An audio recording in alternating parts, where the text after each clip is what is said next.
సమాజ స్థాపనకై కృషి చేసిన సంఘ సంస్కర్త బడుగు బలహీన వర్గాల ఆశా జ్యోతి డాక్టర్ బాబు జగజ్జీవన్ రామ్ అని జిల్లా వైఎస్ఆర్సీపీ అధ్యక్షులు కాకినాడ రూరల్ ఎమ్మెల్యే కురసాల కన్నబాబు కొనియాడారు. కాకినాడ రమణయ్యపేట వైద్యనగర్లో గల వైఎస్ఆర్ కాంగ్రెస్ పార్టీ జిల్లా క్యాంపు కార్యాలయంలో స్వాతంత్ర సమర యోధులు భారత తొలి ఉప ప్రధాని డాక్టర్ బాబు జగజ్జీవన్ రామ్ 116వ జయంతోత్సవం సందర్భంగా ఆయన చిత్రపటానికి ఎమ్మెల్యే కన్నబాబు పూలమాల వేసి ఘనంగా నివాళులర్పించారు. ఈ కార్యక్రమంలో ఎస్సీ కార్పొరేషన్ రాష్ట్ర director Janga Gagarin, YCP SC cell Kakinada rural అధ్యక్షులు చిల్లి దేవరాజ్, ఎస్సీ సెల్ నాయకులు, పలువురు దళిత నాయకులు పాల్గొన్నారు. ఈ రోజున జయంతి 116వ జయంతి సందర్భంగా మేము ఇప్పుడందరం నాయకులందరితో కలిసి కన్నని వాళ్ళు అర్పించాం.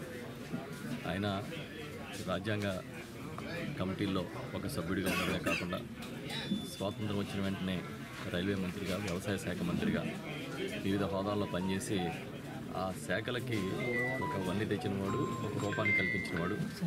హరిత విప్లవం అనేది సాధించే క్రమంలో ఆయన పాత్ర అనేది చాలా కీలకం. చాలా అట్టడుగు స్థాయి నుంచి అత్యున్నత స్థాయికి ఎదిగి దళితుల ఆత్మగౌరవానికి ప్రతీకగా ఇవాళ కనిపించే నాయకుడిగా మనకి బాబు జగజ్జీవన్ రామ్ గారు ఉంటారు. అందుకే దేశవ్యాప్తంగా ఆయన్ని దళితులు ఆరాధిస్తారు, గుండెల్లో పెట్టుకుంటారు. అలాంటి మహనీయుడికి ఈరోజు మనం గుర్తు చేసుకుని నివాళులర్పించడం మన బాధ్యతగా భావించి ఈ కార్యక్రమాన్ని నిర్వహించాం.